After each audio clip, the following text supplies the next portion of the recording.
¿Qué dice la Biblia de la iglesia? Creo que es importante que todos los que estamos aquí y que somos la Iglesia Bautista Misionera en Arenal, recordemos qué es la iglesia para que no perdamos la visión. Quiero decirles, hermanos, a manera de introducción, que la iglesia local como organismo vivo de Jesucristo o como institución, como la ven algunos, lamentablemente ha venido perdiendo importancia en la mente de los cristianos en el mundo. La iglesia ha venido perdiendo importancia en la mente y en el corazón de los cristianos, ¿verdad?, en muchas partes del mundo. Yo doy gracias a Dios por las redes sociales. Yo soy muy afecto a ellas y suelo usarlas cotidianamente, hermanos, durante la semana. Sin embargo, déjenme decirles que las redes sociales, hermanos, han causado un impacto, a mi juicio, no del todo positivo, porque tampoco puedo decir que negativo, pero no del todo positivo en la mente de los cristianos. ¿Por qué? Porque hoy en día, hermanos, hay cristianos que dicen, ¿para qué voy a la iglesia si puedo escuchar a un predicador en las redes sociales? ¿Para qué me levanto temprano? ¿Para qué hago el esfuerzo? ¿Para qué me comprometo si puedo prender mi computadora, mi iPad, mi teléfono celular, mi tableta, mi iPhone, mi computadora, y puedo ver allí no un predicador, puedo ver muchos predicadores? ¿Para qué voy a escuchar al pastor, verdad? Se traba, se le van las ideas, ni siquiera es un buen orador. Los varones de nuestra iglesia, pues veo que van a pasar y me dan sueño, pero voy al internet y escucho buenos predicadores. Y entonces eso está haciendo pensar a la gente, está haciendo pensar a los cristianos hoy en día que eso es mejor que la iglesia. Hermanos, no es así. Esa es una mentalidad errónea. Es una mentalidad equivocada, hermanos, porque en el mejor de los casos, si tú y yo somos buenos cristianos que hemos aprendido la palabra de Dios, quizás entonces vamos a escuchar a buenos predicadores, pero me temo que no todos lo somos, y entonces estamos escuchando, hermanos, en el peor de los casos, doctrinas erróneas, erradas. Sí a predicadores elocuentes, pero no sabios en la palabra de Dios. Sí buenos expositores públicos, buenos oradores, pero alejados de lo que la palabra de Dios enseña. Y nosotros poco a poco, hermanos, con ese alejamiento suyo, vamos a terminar alejados de la iglesia, de lo que Cristo estableció. Una de las oraciones, hermanos, que yo como pastor elevo delante de Dios cotidianamente, hermanos, y Dios es testigo de que no miento, es que yo le he dicho a Dios, Señor, yo te pido que la iglesia de Arenal sea una iglesia que permanezca hasta que Cristo venga por segunda vez. Si Él viene mañana, si Él viene el año que viene, si Él viene en 50 años, yo le he dicho, Señor, que Arenal permanezca aquí. Que no desaparezca, que sea una iglesia más grande, más fuerte, más sólida, establecedora de iglesias, hermanos. Yo he orado a Dios para que el Señor, yo tengo años orando a Dios, Señor, levanta, envía obreros a tu mies, levanta pastores, predicadores, maestros, matrimonios fuertes, niños, jóvenes. Pero para que eso ocurra, necesitamos que la iglesia recuerde lo que es la iglesia. Efesios capítulo 5. Voy a pedirles que me acompañen a la epístola de Pablo a los Efesios, capítulo 5, para que con base en esta epístola respaldemos lo que voy a predicar el día de hoy a través de 3 puntos. Y yo les motivo, yo les animo, ¿verdad?, a que estemos atentos. Habitualmente nuestros servicios son largos, hoy lo es también, así que si usted se siente un poquito cansado, cansada, con toda la confianza, levántese, párese allá atrás, pero de preferencia no se levanten, no se vayan. Hay hermanos que vienen con niños, hermanos, y luego está la predicación y ellos están por allá abajo caminando, jugando con sus niños. No, quédese aquí, no se pierda la predicación. Vamos a ver el día de hoy, Efesios capítulo 5, versículo 23. Dice la palabra de Dios así: porque el marido es cabeza de la mujer, así como Cristo es cabeza de la iglesia, la cual es su cuerpo y Él es su Salvador. ¿Qué dice la Biblia, hermanos, de la iglesia? Primero que nada, la Biblia dice que la iglesia es, ¿qué, hermanos? El cuerpo de Cristo. La iglesia es el cuerpo de Cristo. Hermanos, yo no puedo decir que amo a Cristo y no amo a su iglesia. Yo no puedo decir que soy un fiel hijo de Dios y no amo a la congregación. Hermanos, la iglesia no fue una idea humana. No se le ocurrió a un pastor, no se le ocurrió a una denominación, no se le ocurrió a un grupo de disidentes por allí o de personas que no tenían nada que hacer. No, la iglesia fue una idea que nació en el corazón de Dios y fue establecida por Jesucristo cuando Él estaba aquí en la tierra. La iglesia no nació en Pentecostés, por eso no somos pentecostales. La iglesia nació durante el ministerio terrenal del Señor Jesucristo. Dice la Biblia que Dios estableció la iglesia no como una institución, la estableció como un organismo vivo, porque la estableció con personas vivas, que tenemos la capacidad con nuestra vida de darle vida a ese cuerpo de Cristo. Pero Jesús estableció esa iglesia, hermano, no solamente como un organismo vivo, sino lo estableció para que fuera un organismo unido y completamente dependiente de Él. Dios, hermanos, a todos los que estamos aquí ahorita, no nos ve como individuos, aunque nos conoce individualmente. Va de nuevo, Dios no nos ve como individuos en particular, y mucho menos como individuos separados o alejados. No, Él nos ve como un cuerpo cuya cabeza es su Hijo, el Señor Jesucristo. Y cuando hablamos de cabeza, hablamos de autoridad, hablamos de liderazgo, hablamos de aquel que la sustenta, que la cuida.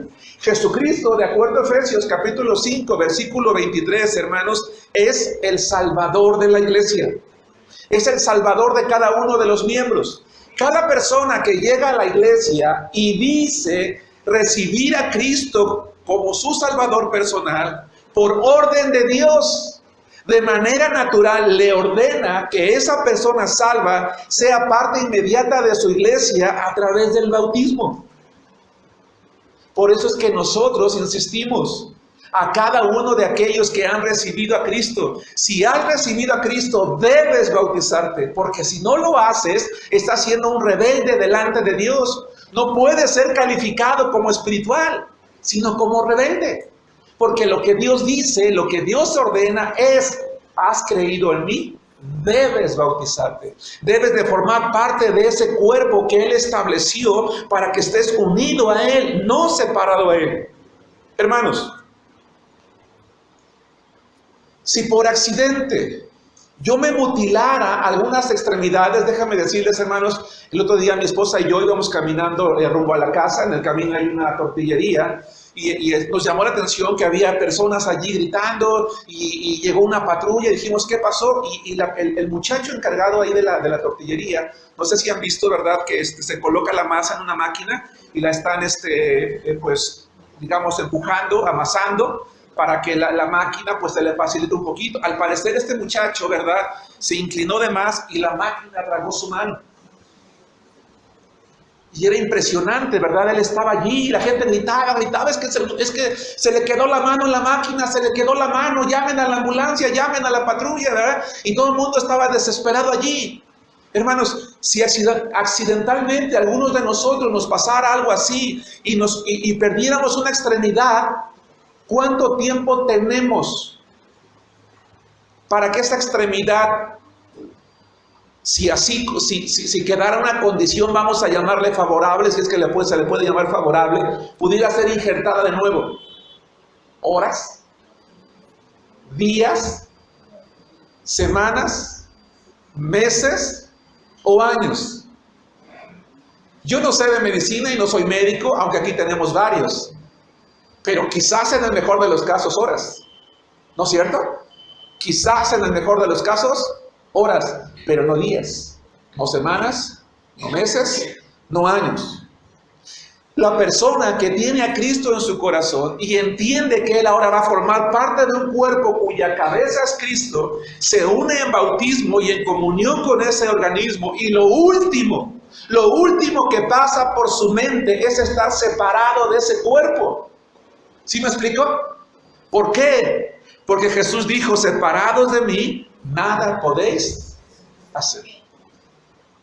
Jesucristo determinó que la iglesia fuese ese organismo al cual nos fuésemos adhiriendo cada uno de los que hemos creído en Cristo, porque era la manera en la que podíamos mantenernos con vida. Así como cualquier parte de mi cuerpo, ¿verdad?, que por accidente es mutilado y se puede intentar hasta donde el alcance médico lo permite injertarlo de nuevo, así es el creyente. No puede, no debe estar fuera de él. Pero hoy en día, hermanos, en el mundo, y muy probablemente aquí en esta iglesia, hayamos cristianos que creemos que la membresía de la iglesia es opcional. Hermanos, la membresía de la iglesia no es opcional. Y por eso faltamos continuamente. Por eso nos separamos de ella sin considerar que al hacerlo pecamos delante de Dios, porque mutilamos el cuerpo de Cristo. Va de nuevo. La membresía de la iglesia, hermanos, no es opcional. Es una orden de Cristo. Pero lamentablemente dejamos de congregarnos 1, 2, 3, 4 domingos, que se convierten en semanas, que se convierten en meses, que a veces se convierten en años, ¿verdad? Y cuando lo hacemos así, hermanos, pecamos. Pecamos contra Dios. ¿Por qué? Porque mutilamos el cuerpo de Cristo. ¿Por qué creen, hermanos, que cuando una persona se aleja de la iglesia por cualquier circunstancia, debe de pedir perdón a Dios y debe de pedir perdón a la iglesia? Pide perdón a Dios porque ha desobedecido la orden de Dios de congregarse, y pide perdón a la iglesia porque es ese organismo que él o ella mutilaron. Pero ahora quieren volver. Y así como le han pedido perdón a la cabeza, le piden perdón al cuerpo, o le pedimos perdón y somos injertados de manera inmediata. Porque voluntariamente, por cualquiera que sea la causa, tomamos la decisión de irnos.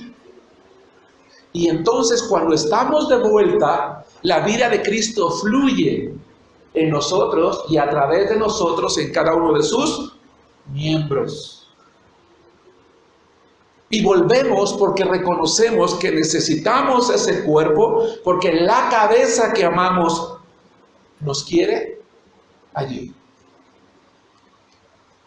2. ¿Qué dice la Biblia de la iglesia? Que la iglesia está sujeta a Cristo. Versículo 24. Dice la palabra de Dios en el libro de Efesios, capítulo 5, versículo 24. Lo siguiente: así que, como la iglesia está sujeta a Cristo, hermanos, la palabra sujeta es una palabra que me parece que hasta un niño entiende. Todos entendemos qué significa la palabra sujeción. En griego es un poco más fuerte. En griego habla de sumisión. Lo que la Biblia enseña es que la iglesia está sometida a Cristo. Y la manera en que la iglesia puede entender qué es la sumisión a Cristo, lo hace a través de su palabra. Y en la medida en la que nosotros leemos la Biblia, abro un paréntesis, quiero felicitar a todos los jóvenes que hoy pasaron al frente a recitar la Biblia. Déjenme decirles, hermanos, que un sueño que tenía yo desde hace mucho tiempo, que tengo todavía, es que algún día podamos recitar libros completos en la iglesia, periódicamente. Que nos aprendamos porciones de la Biblia y que nos paremos cada una vez al mes o no sé cada cuándo y recitemos libros completos de la Biblia. Yo felicito de verdad a quien se le ocurrió esto, y particularmente me gozo de que sean niños, adolescentes, jóvenes los que están haciendo esto.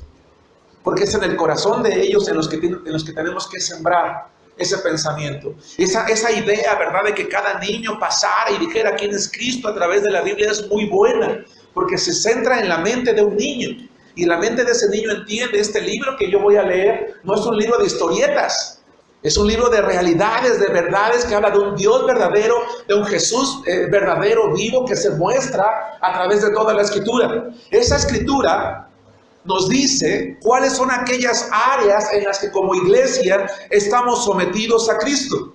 Son muchas, yo quiero ver únicamente 4. Primero que nada, hermanos, estamos comprometidos, sujetos o sometidos a Dios a través de su iglesia. Punto número 1. físicamente a través de nuestra participación activa, a través de nuestra asistencia y servicio. Físicamente a través de nuestra participación activa, eso habla de asistencia y servicio. Efesios capítulo 3, versículos 20 y 21. Hermanos de la izquierda, ¿me harían favor de leer conmigo este pasaje? Y hermanos del medio, buscar Hebreos capítulo 10, versículos 23 al 26. Y hermanos de la derecha, pueden buscar conmigo el Salmo 122:1. La izquierda, los de la pared de la izquierda, vamos a leer Efesios 3, 20 y 21. ¿Lo tienen allí?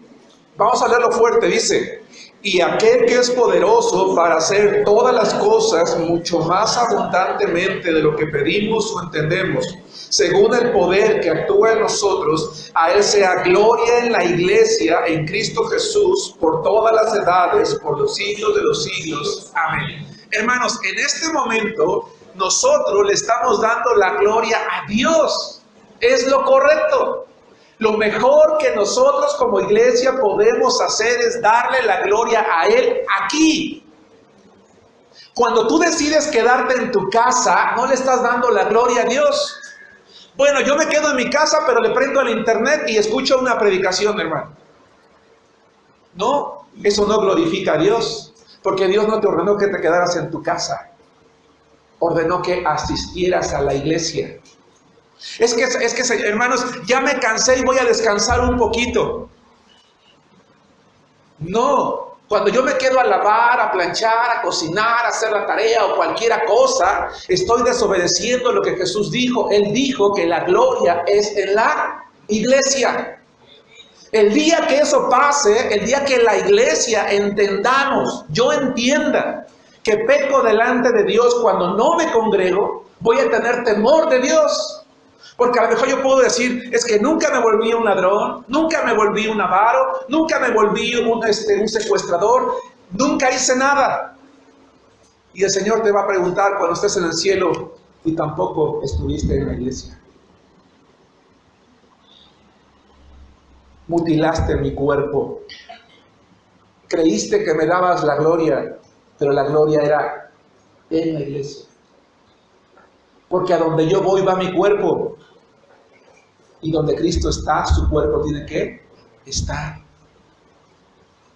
Dice, por eso, hermanos, quiero que recordemos Hebreos 10, 23 al 26, hermanos del medio, todos juntos. Dice así la palabra de Dios: mantengamos firme sin fluctuar la profesión de nuestra esperanza, porque fiel es el que prometió.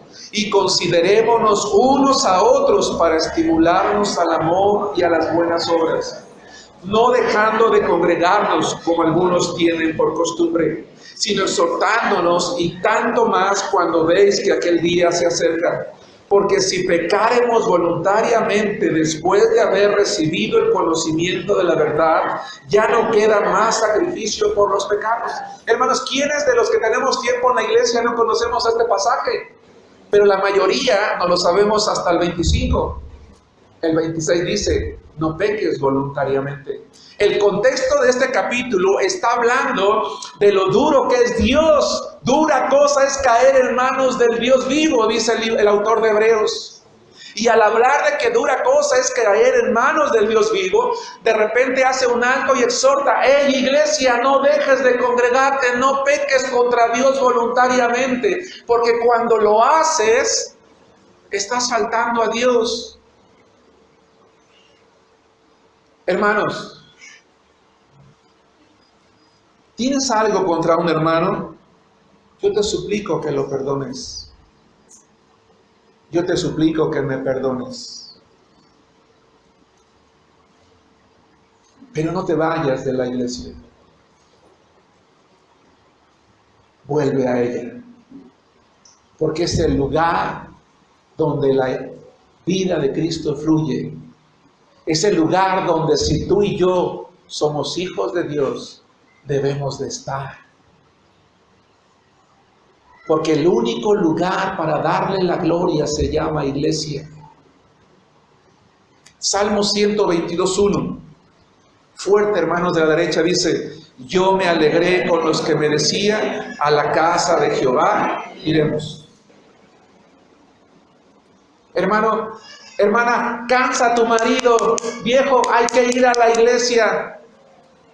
Hermano, cansa a tu mujer, cansa a tus hijos.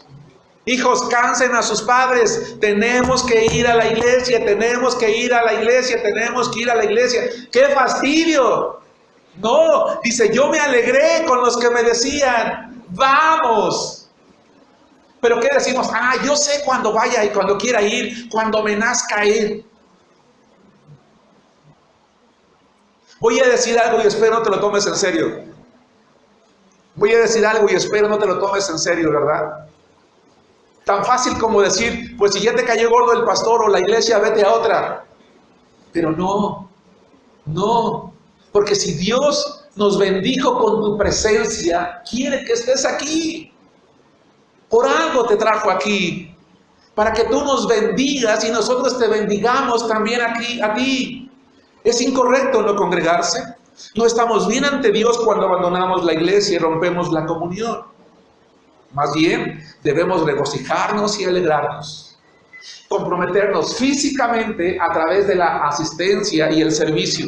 Dice Efesios 4:11: y él mismo constituyó a unos apóstoles, profetas, evangelistas, pastores y maestros con un propósito: perfeccionar a los santos para la obra del ministerio. Es decir, Dios puso un pastor en la iglesia o un grupo de pastores para capacitar a la iglesia, para que llegado el momento, la iglesia esté lista para una cosa. Hermano, una pregunta: ¿para qué mandas a tu hijo a la universidad? ¿Para que tenga un título, llegue a tu casa, lo cuelgue y después se eche a dormir? ¿O para qué? ¿Para qué mandas a tu hija a la escuela? Yo creo que nosotros mandamos a nuestros hijos a la escuela y vamos a la escuela, los que tuvimos la oportunidad de hacerlo, porque el día de mañana queremos que sean personas independientes. ¿No es cierto? Que tengan la capacidad de formar un hogar y, si son varones, sostener uno, aunque hoy prácticamente la economía del mundo ya no que requiera, sino que obliga a que la mujer lo haga también. No voy a discutir eso. Que ambos tengan la capacidad de sostener una casa, ¿no es cierto? ¿O acaso esperas? Yo no espero que llegue mi hijo Iván y que me diga: oye, papá, ¿me puedes dar el gasto porque mi esposa me está pidiendo para la ropa de la niña? O que al rato llegue Daniel y me diga: oye, papá, ¿nos puedes dar dinero porque vamos a ir a traer la despensa de la casa? Oye, hijo, discúlpame, pero trabaja. Si te casaste porque sabías la responsabilidad que tú estabas teniendo para contigo mismo. ¿Sí me explico? Diferente si tienen algún problema o una necesidad, eso es distinto. No sé si me explico. Bueno, llega el momento en que el hijo se gradúa de la escuela, sale al mundo, está capacitado, trabaja y entonces forma un hogar y ya no es una carga, es una ayuda muchas veces. ¿No es cierto? Hermanos, ¿cuándo nos vamos a graduar? No sé si me explico. ¿Cuándo me voy a graduar como miembro de la iglesia? A que llegue el punto en el que yo me convierta en un miembro, ¿verdad? Que está participando, que está trabajando, que está listo para ir y levantar otras iglesias, para ir y sostener nuevos ministerios, para ir y levantar cosas distintas y diferentes, a fin de perfeccionar a los santos para la obra del ministerio, dice la Biblia. Es decir, dice el Señor: formo la iglesia, pongo pastores, pongo maestros, pongo evangelistas para que enseñen a la iglesia y entonces la iglesia lo haga, crezca. 2,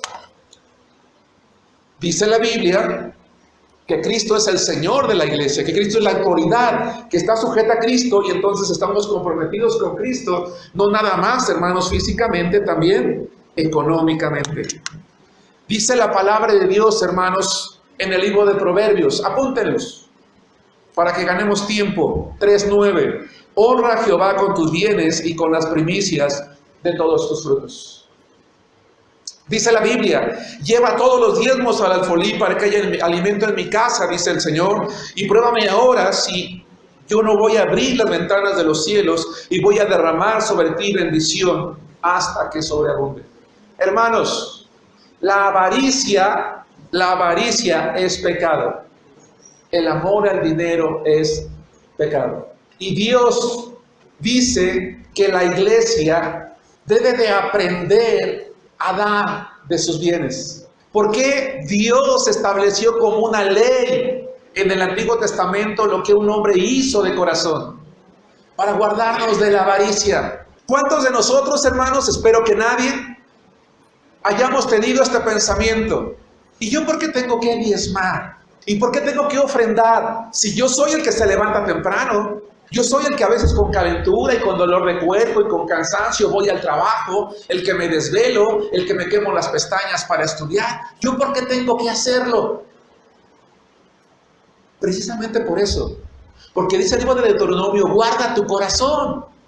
No te olvides que Dios es el que te da las fuerzas. Dios es el que te da la vida. Dios es el que te permite tener un empleo. Dios es el que te permite tener una ganancia. El que te da sabiduría para estudiar y terminar una carrera profesional. Y entonces el día de mañana ascender a un puesto en el que a lo mejor, ¿verdad?, tú recibas en tu tarjeta de nómina, en tu chequera, ya no cientos, sino miles de pesos. Es Dios. Dice Dios, no te olvides que cuando entres al pueblo, le dice al pueblo de Israel, y hagas casas y tengas bienes y todo, que yo soy el que te lo da. Y para eso, dice Dios, honra. Hermanos, honramos a Dios públicamente cuando traemos nuestros diezmos y ofrendas. Hay iglesias el día de hoy, y yo lo respeto, que ya no recogen sus diezmos y ofrendas. Ponen una cajita allá atrás o una cajita a un lado para que las visitas no se sientan. Para que las visitas no se sientan molestas e incómodas que llegas a la iglesia y pides dinero. No. Cuando yo me levanto, cuando tomo mi sobre, cuando tomo el dinero en efectivo y lo echo en el ofrendero, estoy dando testimonio público a la iglesia y a las personas que me visitan, que yo soy una persona que amo al Señor y lo honro con mis diezmos y ofrendas. Y que lo hago porque confío en Él, porque sé que su palabra dice, nadie se presente delante de mí con las manos vacías. ¿O no dice eso Dios, hermanos? Dice, nadie se presente delante de mí con las manos vacías. Es decir, Dios a todos nosotros nos va a bendecir para que en pequeña o mayor proporción, en igualdad, por eso es el diezmo, lo honremos a Él. Hermanos amados, las iglesias no sostenemos a los pastores. Las iglesias diezmamos a Dios. Y Dios sostiene a sus pastores con los diezmos. Yo les vuelvo a decir lo mismo, hermanos. Sé y estoy consciente de la cantidad de fallas que tengo como pastor. Y lo digo con toda sinceridad. Si es hora de buscar otro, hermanos, hagámoslo. Pero no creas que castigas al pastor no dando tu diezmo. No, pecamos contra Dios al no darle a Dios lo que es Dios. Si el problema es el hombre, quita al hombre, pero no dejes de honrar a Dios. Porque yo como miembro estoy comprometido ¿con quién? Con Dios. 3. El Señor es la autoridad y por lo tanto estoy comprometido intelectualmente a través de ofrecer lo que soy profesionalmente. Dice la Biblia en Romanos, les ruego por las misericordias de Dios que presenten sus cuerpos en sacrificio vivo, santo, agradable a Dios, porque es un culto inteligente o racional.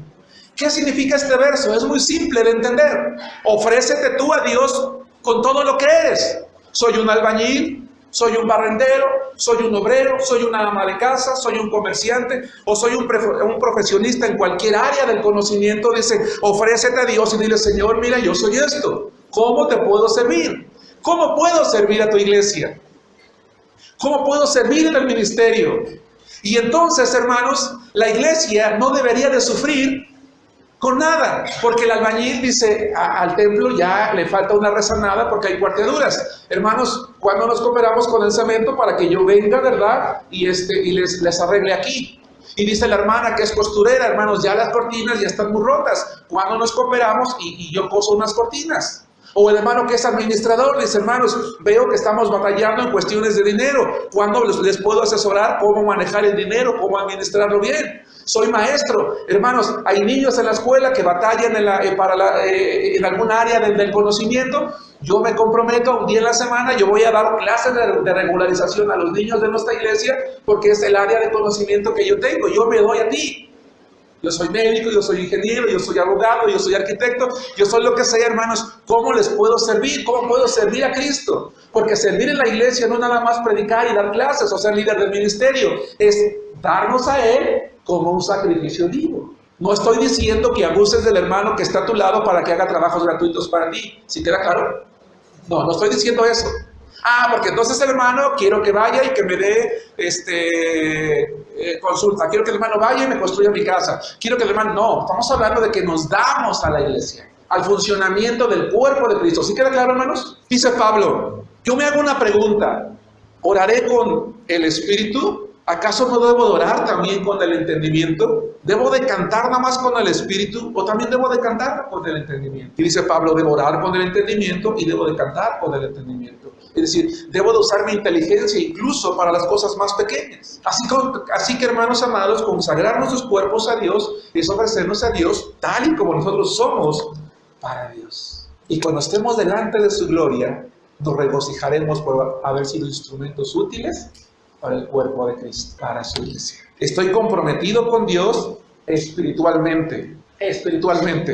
Y eso implica depender de Él completamente. Vamos a ponernos de pie y vamos a leer el libro de Apocalipsis capítulo 3, versículos 10 y 11. Apocalipsis capítulo 3, versículos 10 y 11. Hermanos, que Dios haga de la iglesia de Arenal una iglesia sometida a Cristo, comprometida a su palabra, creciente, grande, fuerte, sólida, que el día de mañana sea como una lumbrera al mundo.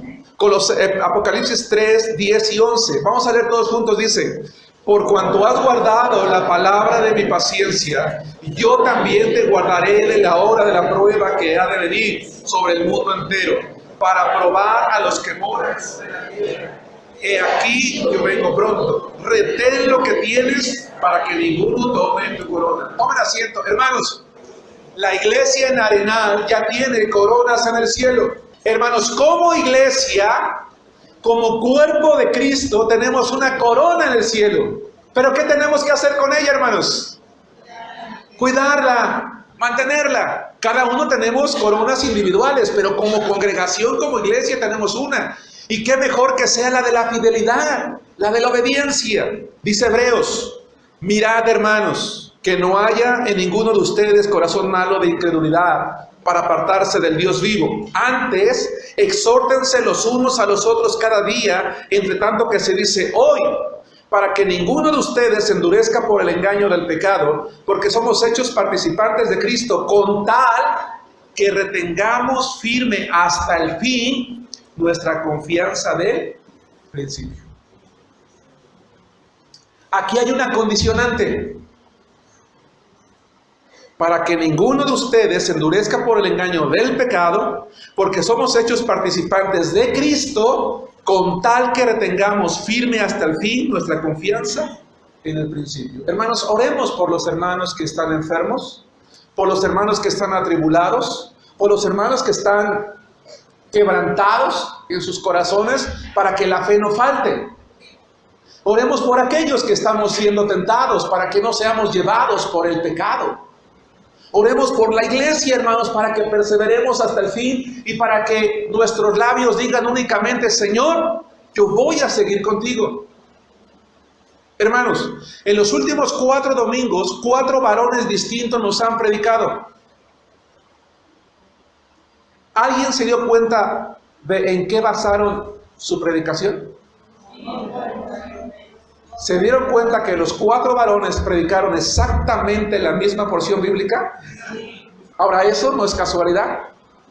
Eso no es casualidad. En la clase de homilética yo les enseñé a los varones que un varón que estudia la palabra de Dios y que depende del Espíritu de Dios tiene la capacidad de encontrar o sea, una gran cantidad de aplicaciones a la Biblia.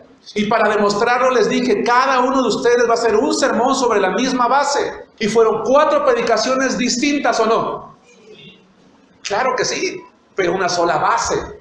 Porque la Biblia tiene una interpretación bíblica, pero muchas aplicaciones según la forma de ver de cada uno de ellos.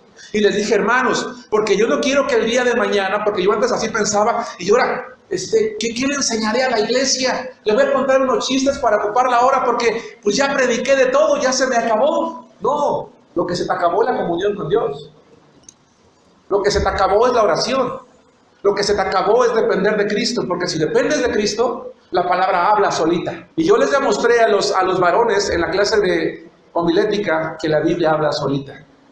El problema es que no la dejamos que hable. O no la abrimos o no la encendemos. Y al no abrirla o no encenderla, no nos va a hablar a nosotros. No la vamos a escuchar y nos vamos a alejar de Dios. Y por eso nos vamos y por eso se nos olvida que tenemos un compromiso con Dios en su iglesia. No es fácil decir 36 años, hermanos. Los que hemos estado aquí lo sabemos.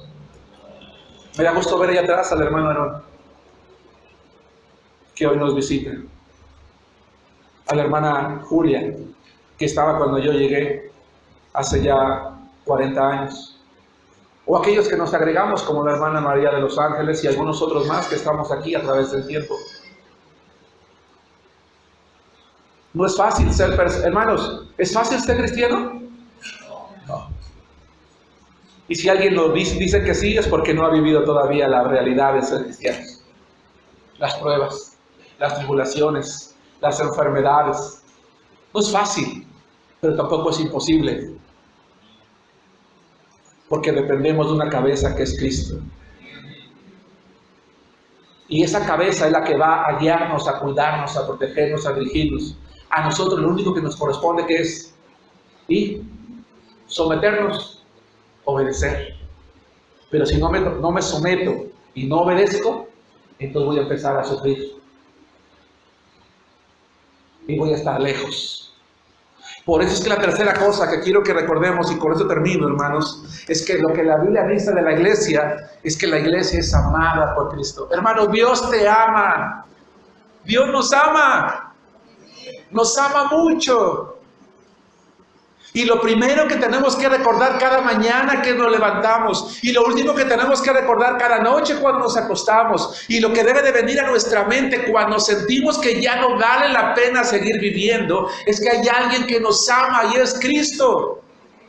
Dice Efesios 5, 25 al 27, maridos, amad a vuestras mujeres, así como Cristo amó a la iglesia. Oye, ¿y cómo sé que Cristo amó a la iglesia? Bueno, porque Cristo por la iglesia, dice, se entregó a sí mismo por ella para santificarla, habiéndola purificado en el lavamiento del agua por la palabra, a fin de presentársela a sí mismo una iglesia gloriosa, que no tuviese mancha ni arruga ni cosa semejante, sino que fuese santa y sin mancha. Hermanos, quiero leer la siguiente idea que publiqué en el Face de la iglesia el día de ayer. El amor del Señor es tan sublime, tan completo y tan perfecto que jamás tendremos que rogarle que nos ama un poco más, porque Él ya nos ama perfectamente. A lo mejor yo le tengo que preguntar a mi esposa, ¿me amas? Y me dice, no te lo has ganado. Y voy por el helado de chocolate, ¿verdad? O el pastel que la derrite, pues ya me la gané 2 o 3 días. Pero con Dios no, hermanos. Él me ama. Me ama constantemente, cotidianamente, perfectamente. Y yo decía hace rato que no nos ve individualmente, sino nos ve como un cuerpo colectivo. Somos inmerecedores, algunos más que otros, pero nos ama. Cada día debemos de movernos e ir por el mundo con la confianza de que el Señor del cielo nos ama y que como prueba murió por nosotros, porque se entregó a sí mismo por ella. La prueba máxima que una persona puede hacer por otra es morir en su lugar. Y Jesús murió por la iglesia y lo hizo para consumar la salvación de la iglesia, para que cada uno de sus miembros fuese librado del dominio del pecado. Hermanos, yo reconozco que soy pecador, lo reconozco. Cristo murió para que yo sea libre del pecado. Así que si yo, perdón por ponerme en primer lugar, o tú, hoy estamos envueltos en el pecado, significa que no estamos dependiendo de Cristo. Si en la semana me estoy embriagando, estoy fornicando, estoy adulterando, estoy robando, estoy mintiendo, estoy haciendo cosas ilícitas delante de Dios, me estoy entregando yo voluntariamente a algo de lo cual el Señor ya me libró. Murió en la cruz para que yo pudiera decir no al pecado, para que yo pudiera decir no a la tentación, y para que entonces yo entienda que soy responsable ante Dios, porque vean lo que dice, para presentársela a sí misma como una iglesia que dice sucia, corrupta, corrompida, no, gloriosa, que no tuviese mancha ni arruga, ni cosa semejante, sino que fuese santa y sin mancha. Hermanos, somos responsables ante Dios de vivir en obediencia y santidad, de ser una iglesia hermosa, espléndida y honorable. ¿Hasta cuándo? Hasta que Cristo vuelva. Cada miembro de la iglesia es responsable de consagrarse cada día para no manchar su belleza. Jóvenes, señoritas, los entiendo porque yo también fui joven. Y entiendo que de repente a lo mejor en la iglesia no está el chico y no está la chica. O sí está, pero a veces somos demasiado exigentes. Y nos envolvemos en yugo desigual con los incrédulos. Pero a veces hasta da vergüenza ver las publicaciones de las redes sociales, ¿no? De cómo nos evidenciamos como personas sin Cristo. Cómo nos ofrecemos de una manera en la que no se ofrecería un chico o una chica cristiana. Y cuando lo hacemos, ensuciamos el nombre de Cristo, la iglesia. Cada miembro de la iglesia, yo soy responsable de consagrarme cada día para no manchar la belleza. Soy responsable de mantenerme unido a través de la asistencia para no desmembrar el cuerpo de Cristo. Soy responsable de trabajar, soy responsable de predicar el evangelio para que haya crecimiento. Soy responsable de orar para que el enemigo no logre derribar a la iglesia con los dardos de fuego del maligno. Yo soy responsable, pero no por ser el pastor, porque soy miembro de este cuerpo. ¿O qué familia que se da cuenta que sus miembros están siendo destruidos se queda con los brazos cruzados? Nadie, ¿verdad? La defendemos, luchamos por ella. Conmigo si quieres métete, pero no te metas con mis hijos, decimos algunos, o dicen algunos. ¿Y por qué no dices no te metas con mi iglesia? No la manches, no la ensucies, no hables de ella, no perjures, no ofendas a Cristo. No la desunas, no la desmembres, no la afectes. Satanás, hermanos, Satanás tiene un arma poderosa para destruir iglesias y no es usando incrédulos. Es usando la frialdad y la indiferencia de sus miembros. Las iglesias no se destruyen por la gente de afuera. Los de adentro podemos solos. Uno de mis mayores temores, y Dios sabe que no miento, hermanos, y he orado mucho, y lo dije hace rato, es que Dios nos guarde de eso. Conozco más de una iglesia amada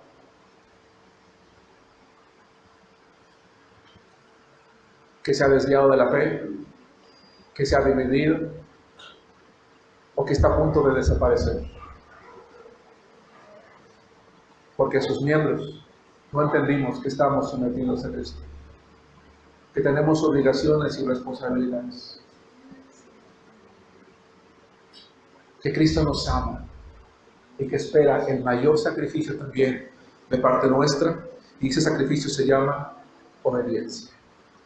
Pablo lo resume muy bien y con eso termino. Absténganse de toda clase de mal. Y entonces, si tú te abstienes de toda clase de mal, dice Pablo, o dice Dios por medio de su apóstol, el mismo Dios de paz os santifique por completo. y todo vuestro ser, espíritu, alma y cuerpo sea guardado irreprensible para la venida de nuestro Señor Jesucristo. Primera a Tesalonicenses capítulo 5, versículos 22 y 23. Hermanos, quiero concluir la predicación de hoy diciendo lo siguiente. Yo estoy convencido que la iglesia de la Arenal es una iglesia hermosa. Es muy hermosa. Es muy bella. Dios, por gracia, está haciendo cosas hermosas en la iglesia, hermanos. Y solamente por gracia sé que hará cosas más grandes todavía. Pero para ello yo te invito a recordar lo que somos como iglesia, lo que Cristo dice como iglesia, y que tú y yo estemos dispuestos a cumplir con cada una de las obligaciones, de las responsabilidades que tenemos como miembros, de someternos a Cristo, para que entonces Él nos santifique por completo. Y todo nuestro ser, nuestro espíritu, nuestra alma y nuestro cuerpo sea guardado irreprensible hasta la venida del Señor Jesucristo. Que Dios los bendiga, hermanos.